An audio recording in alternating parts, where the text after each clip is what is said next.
Hello, everyone. I am so excited for this episode of Plug Into Devin. We've got with us Alicia Gettys, who is the managing director for the BYU Ballard Center for Social Impact. And we're going to have a great conversation today. So stick around. You don't want to miss this. Alicia, welcome to the show. Thank you. I'm very excited to be here, Devin. Well, thank you for taking the time to do this. We really appreciate it. So what do you want to talk about? I want to talk about solving social problems. It seems like there's a few in the news right now, and people want to know how we can go about solving those. Yeah. Now, tell us just a little bit more for context about the BYU Ballard Center, and then let's jump in depth into solving social problems. Absolutely. We've been around for 15 years, over 15 years, and we're the largest social impact center in the world, the largest university-run social impact center in the world. And our whole reason for existence is to help students learn how to actually solve social problems. So give us some ideas so that we, as ordinary human beings, can go about solving social problems. Absolutely. I think a lot of it can be, I think a lot of it can be defined within our mantra, which is to do good better. And many people, when they hear do good, it's simply just a call to serve. But the better component is actually a two-part challenge for individuals throughout the world to engage in making a measurable and meaningful impact. Part one of that is to look at what is a social problem that awakens your soul. Most people don't feel like they have a life purpose or meaning. And when you can actually figure out what your personal life purpose is, it enhances your longevity of life, and it enhances your happiness. How do you figure out what your purpose is?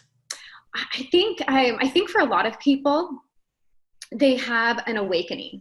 Maybe it's something that they see in the news that's horrific, and they say, I can't believe that that's still happening.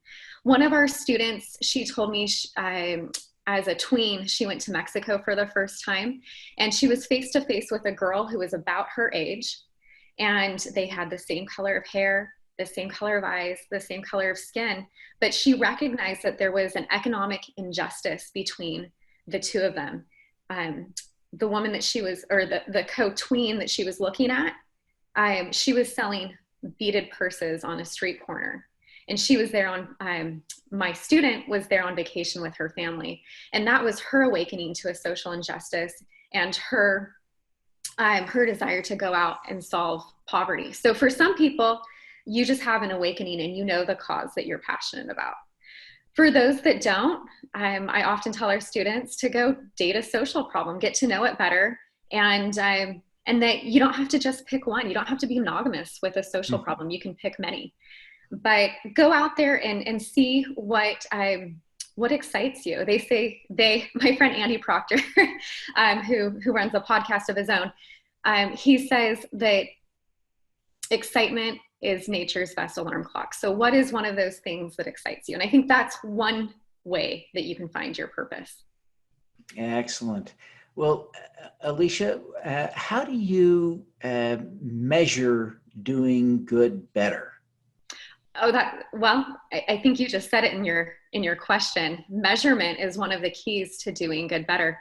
Most nonprofits out there, they measure the number of people that are in their programs. So let's say you're an educational institution, you'll measure the number of students graduating from your school. But is that the social problem that you're actually trying to solve? Often education, you're trying to measure number of people getting out of poverty, right? We think that if you get educated, you'll get a good job and you'll be able to provide for your family. So people are measuring the number of students that are graduating, but they're not measuring the number of students that are getting out of poverty. So what we would encourage, one of the key skill sets is to measure what you're really seeking to accomplish. Yeah. Now, Alicia, before you go, do you have any resources you want to share? Oh, absolutely. I was hoping if we have a minute or two, and I might have been too long-winded, but I'd love to help people who are feeling overwhelmed by what's going on with police and community relations, where they could start. So I don't know if there's a way. Yeah, if you've got a resource, share it. Okay. Thoughts? Well, this is less of a resource and it's more of a mindset. Often when people come to me and they say, hey, I don't know where to start with solving social problems. There's two things that we'd recommend is one, there's a concept of positive deviance. If you think that there is a social problem, the good news is likely someone has solved that social problem. For example, I don't know much about, I'm not an expert with community relations and the police, but last night in a quick internet search, I was able to find communities that have come up with successful solutions. For example, there are two communities, Columbus, Ohio, and Dallas, that have researched and implemented bringing social workers on police calls with police, and it's reduced arrests, and they've had a lot of significant results. So I've just done quick research on positive deviance. The second thing is you got to compare like to like, right? So if Orlando, Florida is looking to reduce incidences of police brutality, they shouldn't be looking to Provo, Utah. They're very different demographics. But if they were to look to Buffalo, New York, for example, they're very similar communities, and Buffalo, New York has had zero instances, whereas Florida has had 13. So that's the first thing, is to go out and find the positive deviance, go out and find the solutions. I can give you the Solutions Journalism Tracker. They have lots of examples of solutions-based journalism that gives people solutions and positive deviance that are currently happening. Mm-hmm. And Lots of my articles are in there. Yes. Yes, they are. That's why I like meeting with you, Devin. And then the second thing that I would do is find a local organization that is interested in the cause. So if what has awakened your soul is what's happening lately with George Floyd, go and find organizations in your community. So for Utah, looking into the NAACP could be a great place to start. But I think those are two tools that everyone can do, is find positive deviance and then find local organizations that are supporting that cause. Fantastic. Well, Alicia, thank you so much for taking the time to be with us. Before you go, quickly, what is your superpower? What's my superpower?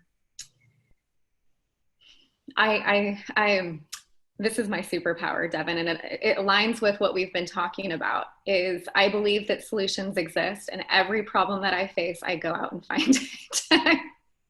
Excellent. Excellent. Before you go, tell people how they can learn more about the BYU Ballard Center. Please visit us at ballardcenter.byu.edu. Fantastic. All righty. Alicia, thank you so much for taking the time to be with us today. We wish you every success in solving all of the world's problems. Devin, thank you so much for having me, and I really appreciate the work you're doing to spread solutions and make our world better. All righty. Let's be bold together. I'm Devin Thorpe. For the last 8 years, I've been working full-time to eradicate extreme poverty, improve global health, and fight climate change. I've concluded that the best way for me to continue my work is to run for Congress to represent the people of Utah's 3rd District. In Utah, we have common shared values. Those things unite us. I believe passionately in our ability to come together, and I believe that working together we can solve Utah's problems. I'm Devin Thorpe. I'm a Democrat. I'm running to represent the people of Utah's 3rd District. I'm Devin Thorpe, a candidate for Congress, and I approve this message.